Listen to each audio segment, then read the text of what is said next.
Hi guys. Okay, so if I look weird today, I'm trying on a new bronzer and I'm not gonna say which one it is. I'm probably gonna return it, but it's all over my face in case I look different.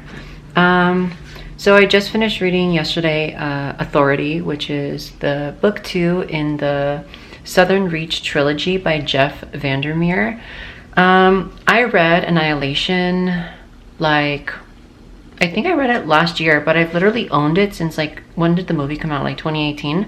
I've owned it since then, and I don't know what came over me the past week.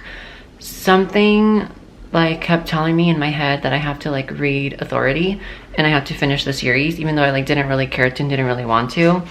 I was literally just okay with reading Annihilation, and I love the cover so much. It's so cool, and it is not different from every other book out there, but it just really catches your eye. I don't know how to explain it, but even the spine is cute, the back. But this was Annihilation, and then I was watching clips again from the movie with Natalie Portman.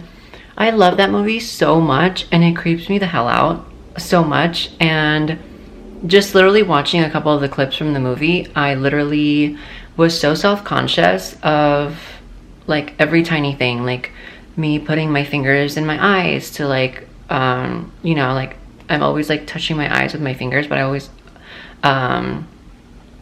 because makeup will build up, or that. And trust me, my hands are always washed. That's why my hands are always dry, because I'm always touching my eyes. But see, that movie made me so aware of the tiny things, and it's just freaking me out, honestly, to be honest. But let's talk about Authority, which is the second book in the Southern Reach trilogy. It probably has a lot of reflection, because the cover is very reflective. It's I don't know if it's portraying correctly in the camera, but it's very highlighter yellow, very, very highlighter yellow. It's much bigger than Annihilation was. Annihilation is only barely 200 pages. It's 193 pages. This is 337 pages. I think I got it right on the mark. But that's how big it looks. Oh, okay. So I finally remember what I was gonna say. So remember how I completely despise third person? I don't know. It's just the POV. I can't get into it. It doesn't. Feel there's dust from the book, from the Annihilation book. I just feel I can't get into the POV very well. If it's third person, I feel it needs to be first person for me to like it. I feel this is one of the exceptions, to be honest, because the entire series I think is told in third person. I have Acceptance right now, which is the third and final one. I haven't started reading it yet. I think I will today or tomorrow. But I read this book in 2 days. There's very little words per page, because it's a shorter, it's a dimension wise, it's a small book. But this is a perfect size for a book. I think I might make my own book this size. I feel you can get a lot more pages that way in this size, instead of a big book. Now I'm ranting. So if you want to know, this is a spoiler. If you want to know why there's a rabbit on the cover, the reason there's a rabbit on the cover is because one of the expeditions, I don't remember which one at this point, because there were so many at this point, one of the expeditions, they sent 2,000 rabbits into the shimmer. Basically, they call it the border in the book, but I kind of like calling it the shimmer, like the movie did. They send about 2,000 rabbits into the shimmer, because they think they were going to overload it. Did not work at all. But then, what was I gonna say with that? That's what I was gonna say. That's it, honestly. That the rabbit has to do with that. That's why it's on the cover. It's not Alice in Wonderland reference. I don't think so. But basically, there is so much going on. Aren't these covers cute? I love them. I love them so much. They're so cool. And then the third one, I feel the color tone is very different. It could have been better, but this is just like super, super cool. I'm obsessed with the covers. What else can I say? So basically, okay, let's get into spoiler territory. So this basically focuses on this new character called Control. His real name is John Rodriguez, I believe it was. And what I really don't like about the book is that basically like nothing gets solved, like nothing, how do I say it? Nothing really new happens other than like Lena comes back, the biologist, but it's like her replica, like a clone from the, from whatever happened inside Area X to her. So they believe that the real Lena might still be alive. She kept saying things to Control, like during the interrogation, she'd be like, I'm not the biologist, like I don't know why you keep thinking I'm the biologist. But she only started saying that like towards their final sessions of like the interrogation, really. And then Grace, which is the assistant director, was very annoying. The two other characters, Whitby and what's the other guy's name? I don't remember. Whitby and this other guy, oh, I forgot his name. Don't remember his name. Were like, feel like they were unnecessary, to be honest. And then basically what happens at the end is that the border or the shimmer engulfs basically the Southern Reach. So I think everyone at the Southern Reach is like screwed. Control literally like can't handle being at the Southern Reach anymore. I think he just like, it was just like too much. And then what didn't help, honestly, was that he had a higher up connection. They reference it as the Voice, and we think the Voice is his mom because his mom is in Central, which is kind of like, I guess you could say like corporate of the Southern Reach.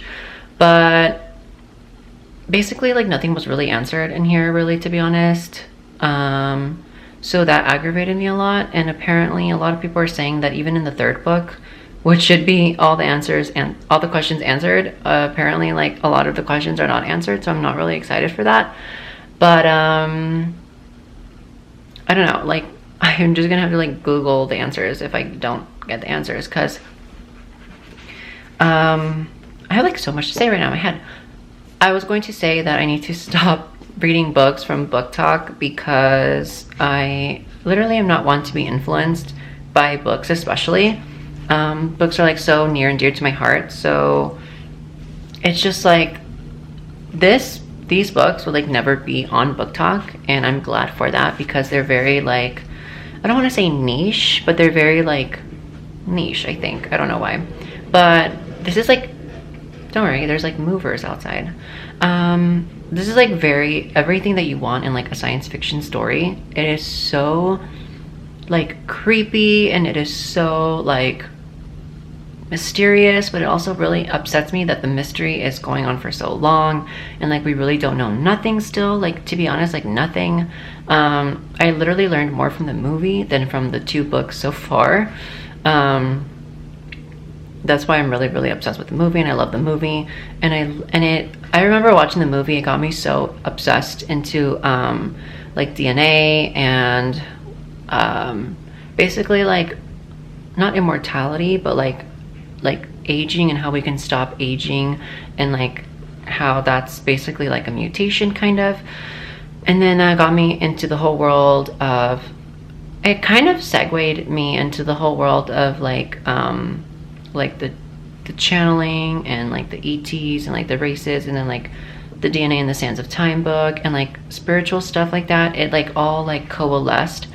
My like spiritual journey has been so like beautiful because it has all like flowed so perfectly into other subjects and topics and modalities of like movies and books and like Gaia and like psychics and YouTube videos and stuff like that. It just like all coalesced so perfectly, and everything is just like making sense, and everything is just like so interconnected.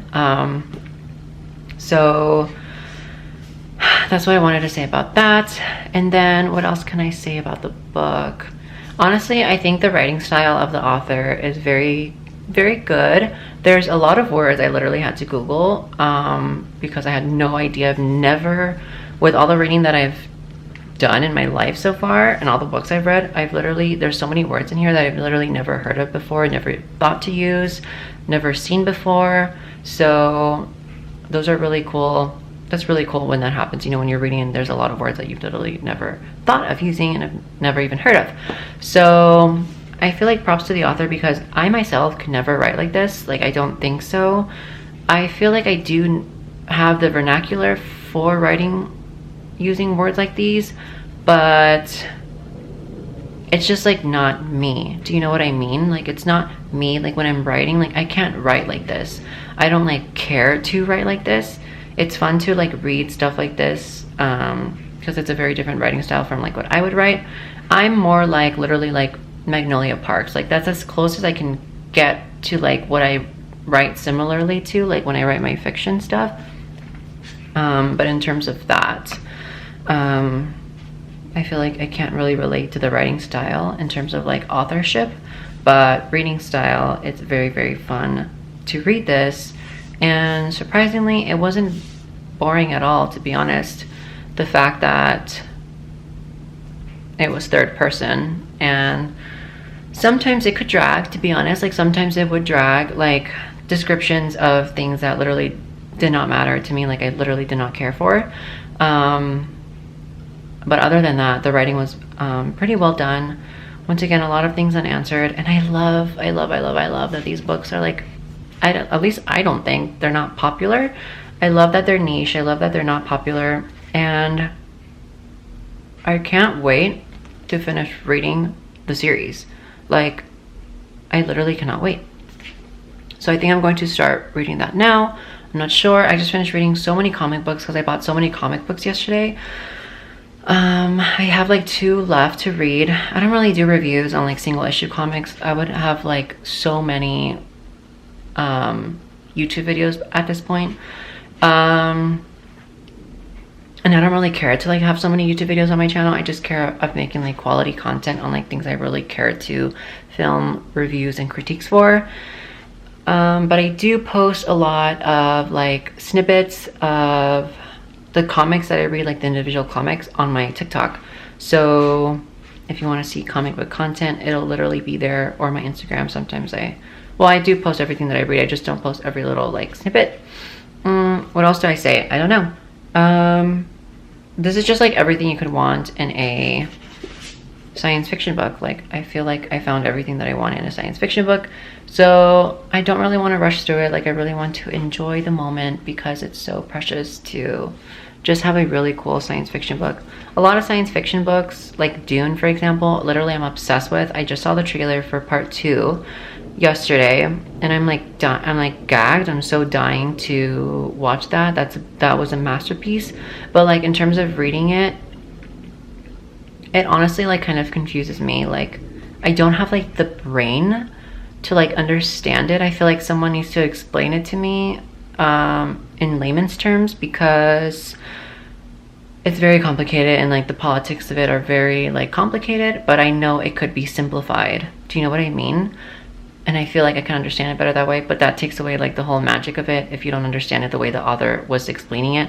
So it's just like, my poor brain. I wish I could understand Dune, or else I would probably be reading those books. I literally have the first Dune book, but every time I try reading it, I literally like, my brain, like I have to reread like the same sentence so many times because it's confusing. So that's like not enjoyable, and I think reading is supposed to be enjoyable. So that's that. And yeah, let me just go read the 3rd book now.